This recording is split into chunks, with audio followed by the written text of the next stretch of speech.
Hello दोस्तों, आप देख रहे हो झांसी का किला। ये झांसी के किला की तोप है। इसको कौस खान तोपची चलाते थे।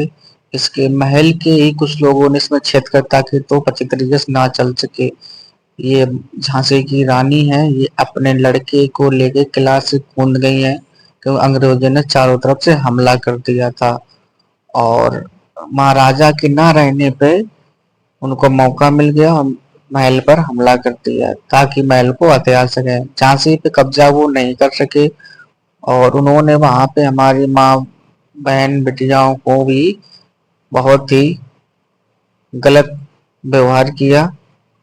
ये आप देख ही सकते हैं इन अंग्रेजों ने कैसे कैसे अत्याचार हमारे भारत देश पर किए। भारत से ये बहुत ही सारा धन ले गए हैं अंग्रेज। भारत को किसी दिन सोने की चिड़िया कहा जाता था। भारत एक शांति प्रिय देश है। इनको कोई कोई किसी से लेना देना नहीं है। अंग्रेजों से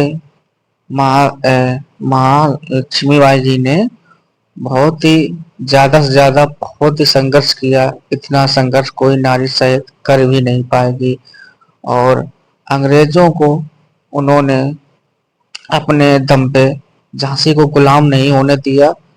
झांसी से उन्होंने भगा भगा कर उनको मारा। और बहुत ही ज्यादा लड़ाई होने के बावजूद भी उनके कुछ लोगों ने साथ दिया। कर्मा और तात्या टोपी ये भी थे बहुत ही बढ़िया। नाना साहब और समर भाव इन लोगों ने भी बहुत ही ज्यादा महालक्ष्मी बाई जी का साथ दिया। लक्ष्मी बाई जी ने अपने जीवन में बहुत ही दुख भरी घटनाओं का सामना किया है। ऐसी महारानी जी के लिए हर एक बंदा बारंबार कुछ ना कुछ कहना चाहता है। झांसी की रानी ने जो किया है वो शायद ही झांसी में कोई कर पाएगा। झांसी की रानी ने एक महल के अंदर ही एक सुरंग की खोज की थी। उससे रात को निकलती थी और अंग्रेजों को सबक सिखाती थी। उन्होंने झांसी को एक नया जीने का सहारा दिया।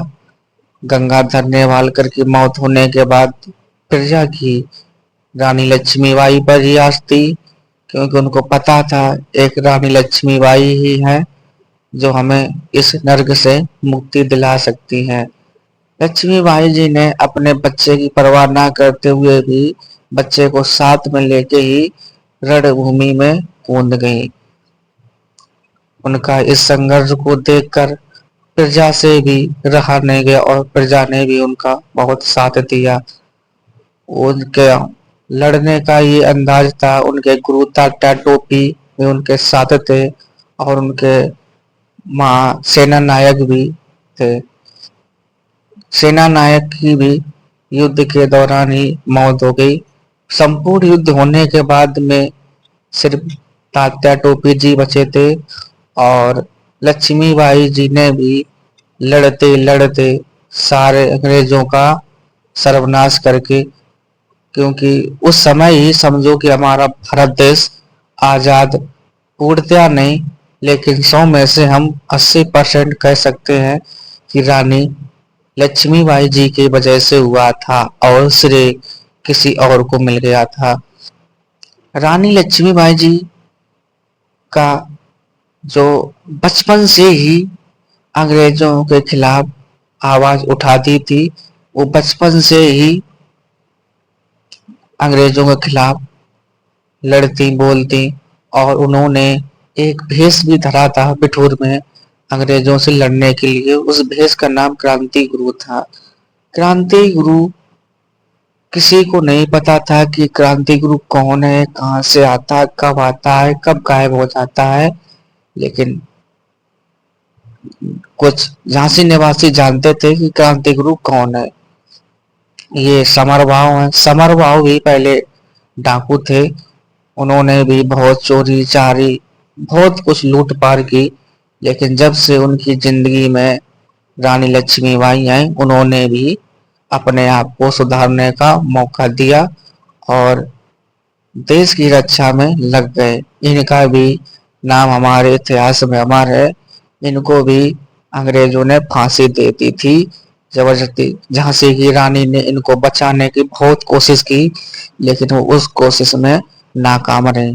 इनका जीवन माँ लक्ष्मीबाई जी ने बहुत बचाने की कोशिश की, लेकिन नहीं बचा पाई। कई बार इनका जीवन रानी लक्ष्मीबाई जी ने बचाया था, और फिर भी ये हमारे देश के लिए शहीद हो गई। ऐसी पुनरात्मा के लिए हम कुछ दो शब्द और कहना चाहेंगे। मिलते हैं नेक्स्ट वीडियो में, तब तक के लिए टाटा बाय बाय। वीडियो को लाइक करें, चैनल को सब्सक्राइब करें, बेल आइकन को प्रेस करें, ताकि ऐसे रिलेटेड वीडियो हम आपके लिए लाते रहें। हम इस प्लेटफॉर्म पर नए हैं। हमारा वीडियो बनाना सिर्फ एक ही मकसद है कि लोगों तक हम अपनी बात पहुंचा सकें। धन्यवाद।